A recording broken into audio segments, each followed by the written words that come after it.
start her out, man.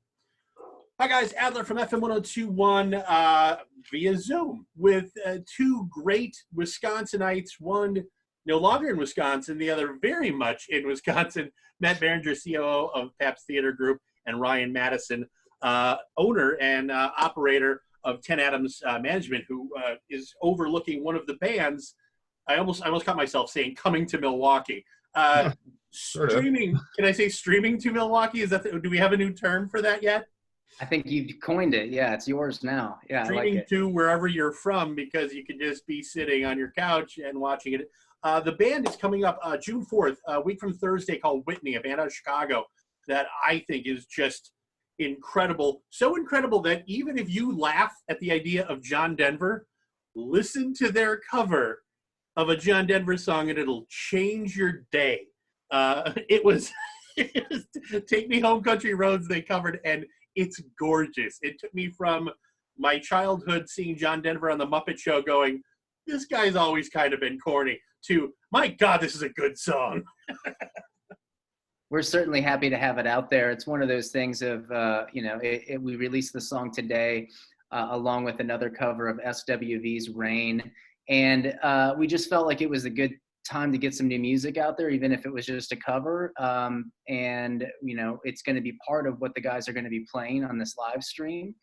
And so I think that what is in store for people on this live stream is maybe a little bit of a surprise that's waiting out there in the wings that we'll see be revealed in a little bit. But this is maybe the first taste of that. Matt, if you can talk a little bit about how the stream will work. You still buy tickets, sure, and it's through pabsttheater.org, and the special is till the 28th. There's a good kind of a early bird special. Early bird special, yeah. Yeah, so, a few weeks back, me and Ryan got together on, look, what's a good way that we can work together to both support these artists that are out there struggling right now because there's no touring, and also venues like ours, independent venues like ours. And what we came up with was this kind of collaboration with these streams where you can buy a ticket to the stream through the venue website. And then the proceeds from that are split, to benefit both the independent venues and the artists. And so right now, if you go to pabsttheater.org, just like a normal show, there's going to be a link that you can buy tickets for the stream. You click the link, and your stream will be bought there, and you go on the day of the stream, and it'll get going. So. I know you gotta. Yeah, there's baby screaming in the back. I'm sorry. It's all right.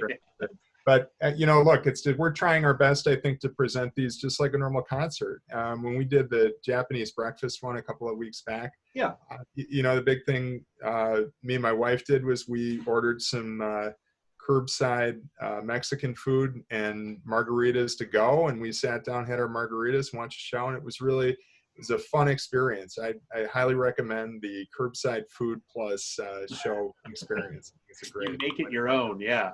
Absolutely, yeah.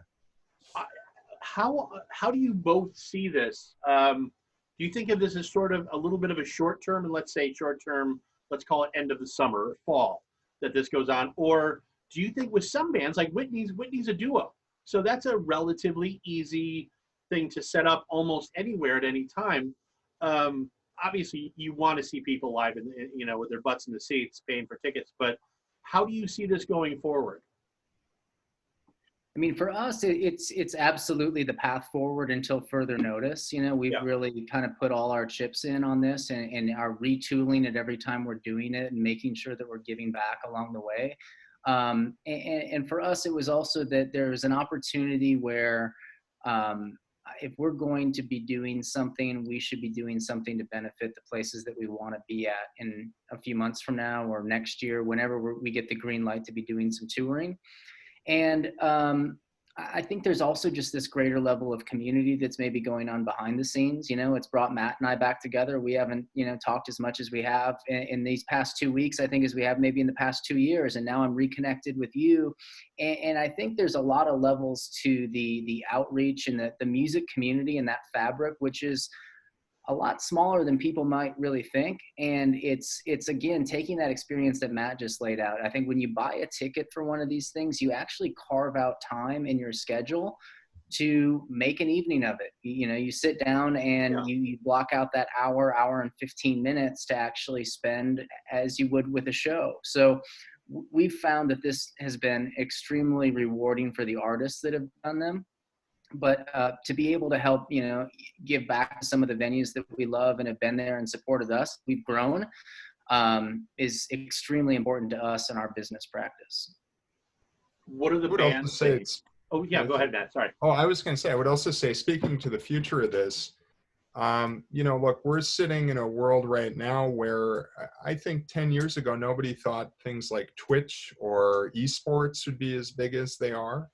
And I think that we have to appreciate that there's always, with events like this or just the way that things move, there's a cultural shift going on, and nobody really knows where it's going to land. But, you know, the fact is that through all of this, everybody is searching for what their version of curbside is going to look like. And the fact is that I personally believe that once the COVID-19 crisis is over and the dust has settled, we're not going to stop seeing things like restaurants offering curbside. People will become accustomed to that. And I think that when we talk about things like the show streaming, you know, we're going to see similar kinds of phenomenon there. I'm kind of fascinated too with the idea that, like you said, looking forward, that these streaming shows, and there's a lot of bands out there. There's a handful of bands that have been doing streaming shows since April. You know, I mean, weekly, whether it's free, and then they have their kind of Venmo account on the bottom, and they'll say, hey, you know, throw some money in the hat. We play a band, the Unlikely Candidates, who are doing this every Wednesday at 3:00. And it's sort of grown into something really interesting. They do it on Instagram. And I guess for me, I've done a couple interviews on Instagram. It's a little distracting when you have people like commenting and questions. But when you're talking about just a solid stream like this Whitney show, going to pabsttheater.org to get it, that just is just those artists playing to, like you said, it's curbside entertainment, which is a weird, maybe another term that comes out of this. Just like you get curbside food, you make it your own. And in the meantime, versus, you know, sitting and waiting and being angry that your individual state's not allowing things, if you love music and you really want to support these bands and support your local scene, this is the way to go. And I think it takes a certain mentality and belief, which you guys have, of really looking at a problem, addressing it, and going, well, we can still go on, you know. And I think this is a successful version of that. And you're lucky that you have, you know, a very talented band like Whitney to do this, two guys that are willing. But I think, you know, rolling with the changes is so important. And I mean, I don't know, there's got to be obstacles that both of you have overcome in the last couple of weeks with setting this up. Maybe not, I don't know. Well, I would say that you know, there's always obstacles and learning opportunities within these. What we're finding, I think, is that, you know, there's that transition from the model that you talked about, which is the open source, you know, watch it and stream it, and you donate with the tip jar. And we've done those too with our artists. But to us, it was more important about how do we make these events. And what is special about these is when Max and Julian are playing as a duo, the wild card factor is probably a little bit more likely that you will hear something on these streams than you might not at a venue, just because they're able to off the cuff. They don't have 8 other musicians on stage with them. Yeah. That if the inspiration strikes them and says, well, maybe now we want to do a cover of John Denver, they can look at each other and easily execute that. So it pulls things more closer to a recording environment or that intimacy, which makes it really special for fans because they're getting something that they maybe normally wouldn't. But the challenges are immense. It's about making sure that you have enough bandwidth so that, you know, that it doesn't glitch, and it's making sure that people are educated about how to view one of these things. And it is really the wild, wild west. And, you know, I encourage everybody that I've talked to about these things is like, you know, we are really at the forefront of the frontier of these things. Nothing's going to be perfect, you know, in that this is very early days of how these are working. And I'm certainly learning every day, and the artists are learning every day about how to execute these. And it's important to remember that the artists are used to getting feedback when they perform. And in these scenarios, they hear nothing but silence, which is very alien and awkward for them, while knowing that there is an audience on the other side of that camera. Just as both of you, just as music fans, and I'm definitely not pointing any fingers at older bands, but I mean, bands that relied on a lot of lights and pyrotechnics and fog, do you think that they're probably going to have a lot harder time even attempting the idea of a streaming live concert? Don't you think it changes the paradigm? I mean, it changes the paradigm. We used to talk about bands that would, email a show into the venue or whatever, and then somebody would go, stand at their laptop and let the production do its thing. And I think that there is, I was just joking around about it, but I'm like, how many people now in the midst of quarantine are picking up an acoustic guitar and relearning how to write a song? It sounds, that's definitely like the old guy mentality of it. But I do, especially when I watched the Japanese breakfast stream, I thought, there is a real sense here that, good, bad, or ugly, this might be a real benefit to songwriting, because it causes you to have to bring forward, some of those features that, maybe we've been relying on from the standpoint of, whether it's an ability to quickly, edit things, or, bring the production out and those sorts of things. We're having to go back to kind of basics or back to bare bones. So in some ways, I think you look at like, where is this going to take the musical trends? I'm sure Ryan would, have even more thoughts on that. But that was my, just as a music fan, observation of it. Yeah, I think, we've gotten to the point where that Japanese breakfast one, she performed that entirely on piano. And I've worked with Michelle for almost 5 years, and I've never seen her play a set on piano. So, and it was this quarantine that allowed her the time to learn and make those arrangements of those songs, and to make that special and unique. And I do think that there are some of those artists that what they're doing, whether it's auto-tune or whether it's lip syncing, or a lot of their shows are theatrics, it's going to be difficult for them to transform that into what's happening now. But, I don't know, maybe Kiss will come back and do an unmasked live stream. And I guess that's the thing. I just thought about that while we were talking about that. Thinking back to the 90s when MTV was doing all the unplugged things, that we all went through that, and like we all own the albums, and you go, my God, that was raw and great, and they're really actually musically talented. People would say out loud about bands that sold millions of copies, where you're going, it's at their bare bones. How good are you?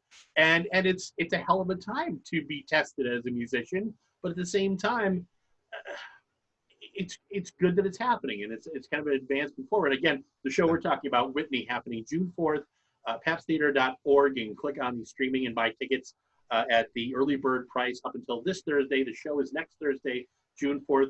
And not knowing how this works, how long, the show's at 7 p.m., and then once the stream is done, how does that work?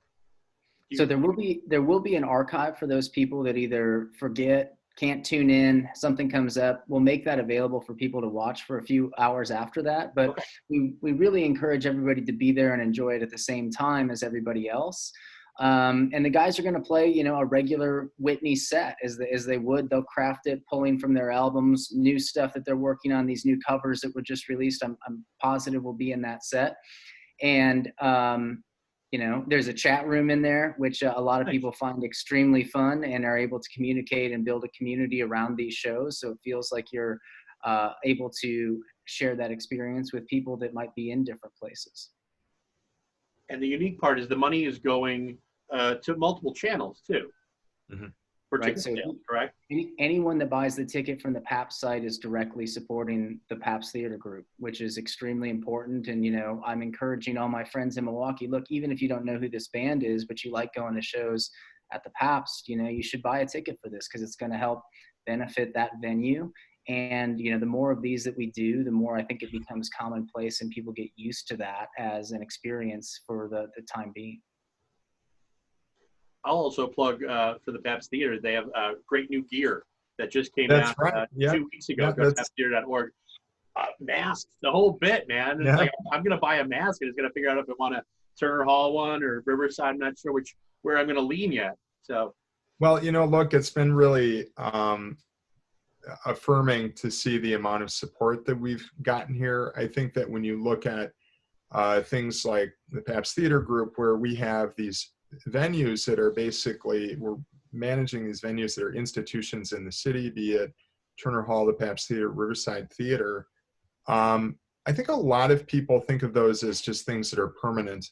And one of the things that the COVID-19 crisis has really shined a light on is that some of the things we thought were permanent and were just, things we took for granted in life are fragile. And we feel very good about the level of support that we've gotten from our community, who want us to be there when things open back up again so that we can do a responsible job of opening back up.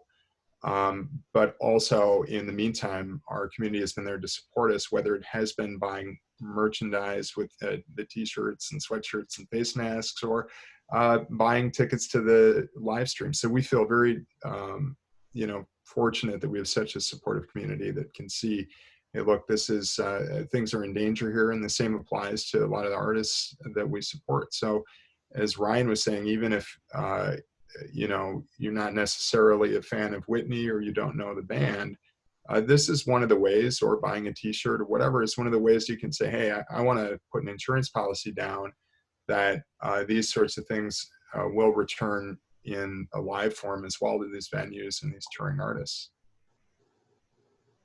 yeah, I think it looks great. There's also a great hashtag, Revive Live MKE. That's right. Going on right now. And I just want to mention this, Ryan, with being a management company, 10 Atoms, bands like Black Pumas, the Mountain Goats, who, my God, I just got done listening to their 2019 album. They kicked out a new album. I'm like, Jesus. Again, going forward in this way, how many, actually with Japanese breakfast, how did that work? How many streams are is there any limit on the amount of streams that are available for you to sell or people to get? Is there any cap? There's no limit. Japanese breakfast, we crossed the 1700 line. So we're prepared and we're able to add server space as these things ebb and flow. But the great thing is we're able to get updates pretty frequently, and if we need to adjust based on the scale of the number of attendees, we can certainly do that.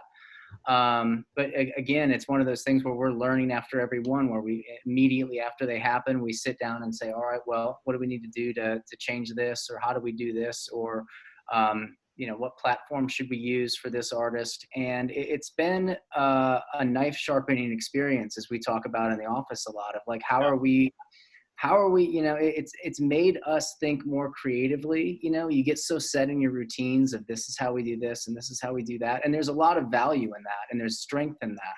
But I also think that our team has grown closer of just like putting our boots on every day and trying to figure out, how do we support these artists and make sure that they're going to come out of this okay? And the rewarding thing on the other side of that is the relationship that we have with radio stations and with promoters, and the fans coming out and supporting them is such a gratifying feeling for those artists to know that, like, out of all of the things that they could be spending their money on, they're choosing to spend it on us. And that's the one thing that is equal, I think, and that we talk about a lot in our office, is those people that are in the Pabst Theater or Turner Hall or the Riverside, they've spent their hard-earned money to come see you. And maybe they've gotten a babysitter, maybe they went out to dinner. And that's not lost on us or our artists. And that's the same thing with these live streams. They've made a decision to support us, and we really appreciate that. I think it is. It's been brought up almost every day by somebody that we could not be luckier to be living in a time technologically where we are. You know what I mean? I mean, 10 years ago, this would have been dodgy at best. 20 years ago, it would have been laughable that you would, do dial up and go see your favorite band. You know what I mean? Like, you get 20 hours to download an album 20 years ago. And now you're like, boom, Thursday night, we're going to go see Whitney online, go in the backyard, put it on. That's my idea too, is that we were talking, going back to this kind of curbside idea, is that you can, I'm just picturing this broadcasting it in your backyard, on your garage, Absolutely. with 5 or 6 people watching with you, just drinking, grilling while you're watching a band, which gives you it's that little flame of warm feeling that you remember what things were like just a few months ago, and you're going back to it, and it's nice. Yeah, isn't it funny how we discover things through this, even though we're all going through, I think, a difficult time. We discover things like that we didn't know we could take joy or pleasure in. I think that what you're describing is a perfect example of that. It's going to be fun. I think I'm excited about seeing Whitney, because I haven't seen Whitney live, and I'm including this in my concert going experience as seeing them live. I appreciate that. Yeah, which is a fun idea.